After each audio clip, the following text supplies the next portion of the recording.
மா மா என்னம்மா சாப்பிட்டியா? ப்ரேயர் பண்ணிட்டு கிளம்பு. கிளம்பிட்டேம்மா. அப்புறம் ஒரு விஷயம். ஆ சொல்லுமா, என்ன விஷயம்? இல்லைம்மா, காலேஜுக்கு எக்ஸாம் ஃபீஸ் வேற கட்டணும், பஸ் பாஸ் வேற எடுக்கணும். காசு ஏதாச்சும் இருந்தால் கொடுங்கம்மா. அப்படியாம்மா? என்கிட்டே காசு இல்லைன்னு உனக்கு தெரியாதாம்மா? இப்படி திடீர்னு சொன்ன எப்படிம்மா?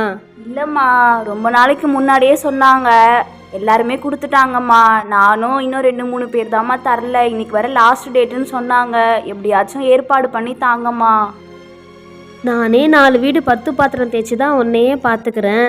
இந்த நேரத்தில் நீ இந்த மாதிரி கேட்குறிய, நான் என்னம்மா பண்ணுறது? அம்மாவுக்கு வேறு உடம்பு சரியில்லை. என்கிட்ட ஹாஸ்பிட்டல் போக தான் கொஞ்சம் காசு இருக்குது. நான் வேணா தரேன், இரு, நான் போய் எடுத்துகிட்டு வரேன். சரிம்மா சரிம்மா.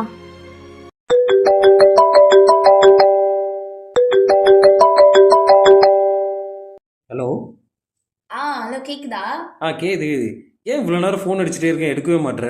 இரு, இப்பதான் எங்க அம்மா கிட்ட காசு கேட்டுட்டு இருந்தேன், அதுக்குள்ள ஃபோன் பண்ணிட்டே இருக்கேன்.